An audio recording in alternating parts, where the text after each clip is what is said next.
Assalamualaikum warahmatullahi wabarakatuh. Bertemu kembali dengan Eko Dharma Putra Bongklah. Terima kasih teman-teman yang sudah mengklik dan menonton video saya. Nah teman-teman, pada video kali ini saya ingin memberi sedikit salah satu contoh membuat bonsai kelapa dari tunas teman-teman ya. Namun tidak langsung kita mengkerdilkan daun, agar tunas kelapa ini bisa menjadi sebuah pohon bonsai teman-teman ya. Tidak memiliki bonggol yang kecil dan tidak lama-lama berdaun pemula teman-teman ya. Ini bahan bonsai kelapa gading oren teman-teman. Ini baru berusia 1 tahun teman-teman ya, 1 tahun kurang lebih. Ini dia baru belajar pecah daun di daun ke-6 teman-teman ya. Ini sudah ada tanda-tanda gejala pecah daun, ini sudah merenggang teman-teman. Ini di daun ke-6, daun pertama dan daun ke-5 sudah saya buang karena mengering seperti ini teman-teman ya. Dan ini daun ke-7 teman-teman sudah menampakkan gejala pecah daun teman-teman ya. Ini kurang lebih di usianya yang ke-6 bulan teman-teman, dan sekarang sudah berdaun kurang lebih 13 teman-teman ya, jika kita hitung dari daun pertamanya. Ini salah satu trik simple teman-teman ya untuk membuat bonsai kelapa teman-teman ya. Namun bukan membuat bonsai tunas kelapa teman-teman ya. Kita tidak mengkerdilkan daun ini dari sejak dia tunas, karena jika tunas kelapa yang sudah kita kerdilkan daunnya dari didi teman-teman, itu kecil kemungkinan akan mampu bertahan hingga tua teman-teman ya. Makanya saya jarang membuat bahan bonsai kelapa itu dari tunas yang dipekerdil langsung teman-teman. Saya lebih condong ini memprogram bonsai kelapa dari tunas. Awalnya saya loskan terlebih dahulu teman-teman. Beberapa bahan saya yang saya buat teman-teman itu jarang sekali yang saya kerdilkan dari dini. Namun bukan tidak ada teman-teman ya, ada beberapa yang saya kerdilkan dari dini, namun jarang sampai berumur panjang teman-teman ya. Terlebih yang saya kerdilkan dari dini menggunakan media air teman-teman ya. Makanya saya menggunakan media air, saya memberikan sabut kelapa di dalamnya teman-teman, dan masih menggunakan sabut aslinya teman-teman. Nah teman, ini kita pruning, dan ini meskipun ini bisa dibilang loss program teman-teman ya, tidak terlalu mengkerdilkan daun, namun bukan berarti bahan ini tumbuh liar teman-teman ya. Bahan ini tetap kita lakukan penyayatan, namun tidak terlalu ekstrim teman-teman ya. Jangan kita terlalu ekstrim. Ini tidak kita buat sayat ekstrim, belum digunakan sayat ekstrim teman-teman. Ini masih menggunakan sayat-sayat biasa. Bahkan ini terkadang ini tidak saya sayat teman-teman ya. Ini saya hanya tarik-tarik saja untuk menjaga daun ini tidak terlalu membesar.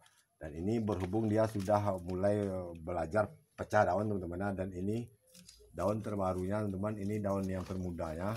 Nah seperti ini teman-teman, ini sudah banyak pecah daunnya teman-teman ya. Ini tinggal sedikit lagi, ini insya Allah akan full pecah daun beberapa bulan ke depan. Saat dia mulai sudah full pecah daun teman-teman, barulah kita mengkerdilkannya ekstrim teman-teman ya. Kita mulai mengkerdilkannya secara ekstrim sesuai dengan ukuran yang kita inginkan. Ini insya Allah dalam 3 ataupun 4 bulan ke depan ini akan full pecah daun teman ya. Seperti gading oren angker saya teman-teman, itu saya buat terlebih dahulu dengan loss program teman-teman ya, tidak langsung mengkerdilkan. Ini cukup kita lakukan penyayatan tipis-tipis teman-teman ya. Jangan terlalu ekstrim terlebih dahulu teman-teman, agar bahan ini tidak sensitif ke depannya teman-teman, agar bahan ini kuat terlebih dahulu teman-teman ya. Setelah dia kita rasa kuat, subur, dan mempunyai akar serta calon batangan teman, barulah kita mengkerdilkan daun. Karena mengkerdilkan daun itu program yang paling mudah di program bonsai kelapa ini teman-teman ya. Mengkerdilkan daun itu bisa hanya 3 bulan kerdil teman-teman ya, bahkan 5 detik bisa kerdil teman-teman ya. Kita tinggal tebas ekstrim, kerdil teman-teman. namun tidak berdaun teman-teman ya. Nah, ini kita kembali tarik saja teman-teman ya. Ini saya tarik saja, belum terlalu saya ekstrimkan teman-teman, agar bahan ini awet dan berumur panjang teman-teman ya. Meskipun dia kita program di media pot yang bisa dibilang kecil nih teman-teman, untuk ukuran sebuah pohon kelapa teman-teman ya. Namun ini belumlah saya gunakan pot bonsai teman-teman, karena ini masih bahan program teman-teman ya. Inilah cara sayat tipis-tipis teman-teman. Kita hanya menyayat pelapis teman-teman ya, tidak membuat bahan ini hingga ke tapaknya teman-teman. Dan sepertinya ini teman, daun terbarunya ini bisa kita buat ukurannya tidak terlalu membesar seperti dua daun yang ini teman-teman ya. Untuk itu kita mulai menyayat teman-teman. Begini saja teman-teman ya, kita ambil saja pelapisnya. Ini belum kita buat ekstrim hingga ke tapak teman-teman ya. Ini belum menggunakan sayat tapis teman-teman. Ini masih saya pergunakan sayat pelapis teman-teman ya. Beda tipis teman-teman antara sayat tapis dan sayat pelapis teman-teman ya. Jika sayat tapis itu sayat pelapis hingga ke tapak ya teman-teman, tapak dan pelapis. Oke teman, ini kita buang dulu pelapis pelepah ini agar sedikit bahan ini tidak terlalu membesar kembali lagi teman-teman ya. Ini sudah cukup kita ukurannya besar ini teman-teman. Jika terlalu besar ini akan memakan tempat teman-teman ya. Namun jika teman-teman mempunyai lahan halaman yang cukup besar, ini bisa di los program total teman-teman ya. Akan lebih bagus teman-teman,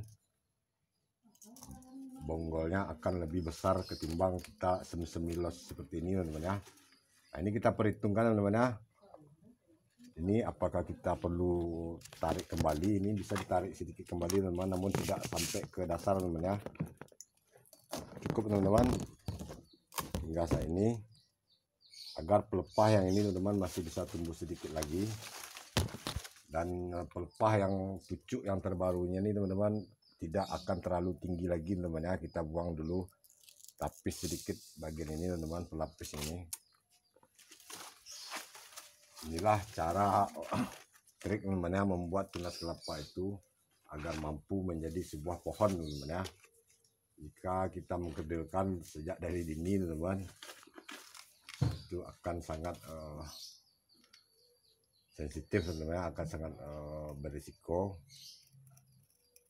berisiko bahan itu tidak akan berumur panjang teman-teman ya, tidak akan mampu tunas itu hingga menjadi sebuah pohon. Oke teman-teman, nah, ini sedikit lagi teman-teman, ini bisa kita rapikan sedikit teman-teman ya, agar tak terlihat sedikit rapi teman-teman. Kita potong saja ini tapisnya bagian dalam. Namun ini belumlah sayat ekstrim teman-teman. Ini masih sayat pelapis biasa teman-teman.